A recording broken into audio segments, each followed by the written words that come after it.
you'll find that the shares really give you lots of flexibility for even getting your next property. You need to have a nice spending plan and a good cash flow management. If not, you'll just run into troubles. Should I spend, save, or invest?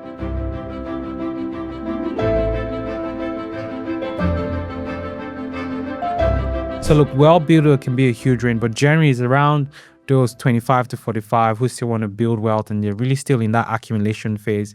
So some of the questions we've got in are, where should I start investing if I've paid off debt and want to grow wealth? If you've paid off your debt at that point in time, you're doing really well. And you just need to start deciding, okay, should you invest outside super, inside super? Close to the 45, I'll say you want to do as much as you can inside super. If you're below that, you want to consider doing as much as you can outside because life events still come up. So it's just getting that balance right as well, which is very subjective, okay? But those are the ways you can build wealth. For those people that have paid off, any debt they have, considering things like other smart debts as well are good ways to build wealth. But it comes down to when you finally want to stop working. Because when you finally stop working, you don't need as much smart debt as you do when you are working and paying and receiving a salary and then paying lots of taxes in that regard. Next question, should I buy property, invest in shares, or both? And how do I decide? Okay, very good one as well. So generally, I always preach about diversification because I love property, and I think people who can and it fits in their scenario should have property. And investment properties as well as your own occupied. However, you also want to invest in shares, and you want that to complement what you're doing from an investment property perspective as well. And you'll find that the shares really give you lots of flexibility for even getting your next property or even just having flexibility to make changes that you want as you go on or as life events come up. But I definitely want to get people to diversify as much as they can. And as you get older as well, you should probably have a bigger share of bigger percentage of assets in things like shares versus property, especially when you stop working, because property is just the one house on the one street in the one suburb in the one state, and if you think about it, to kind of diversify that, you probably need about 10 of that, and that's a lot. And then you've still only diversified within one asset class. So people definitely need to consider that. So generally, I preach about both, but some people, you might start with one or the other. But generally, you want to have both and move towards shares and all that when you stop working.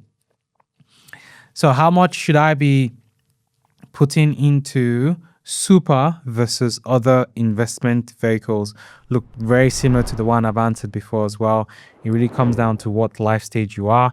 To some of my young clients where it makes sense to put more money into super, and then there are others that are young and it definitely doesn't make sense. And then for most people that are close to retirement, that is one of the most effective ways to build your retirement funds and save taxes as well. So super is still a good place, especially when you're close to retirement. Can I invest while still managing a mortgage, young kids, and inconsistent income? Yeah, so the thing about inconsistent income, which comes with people who do contract work or people who are business owners, is you need to have a nice spending plan and a good cash flow management. If not, you'll just run into troubles. And by the time you've sorted out the good cash flow plan and spending management, managing the mortgage and ensuring you're providing for the kids is a lot easier. So I think the key thing there is managing that cash flow. So when it comes in, you have certain portion going into different accounts that actually help you manage the mortgage and take care of the family. So last question is, what is the smartest way to use my income bonuses? Should I spend, save, or invest? Okay. So the thing about bonuses as well is they're almost like windfalls, and most people in their heads treat it like a windfall. That's something we call mental accounting, which I wrote about in my book. So with that, what you need to do as well is you need to treat that like normal income. Okay. So especially bonuses, it's still part of your wage. So you want to segregate. I think one of the best ways is you spend some, you save some, you invest some. Now, as to what proportion depends on what life stage you are. Okay.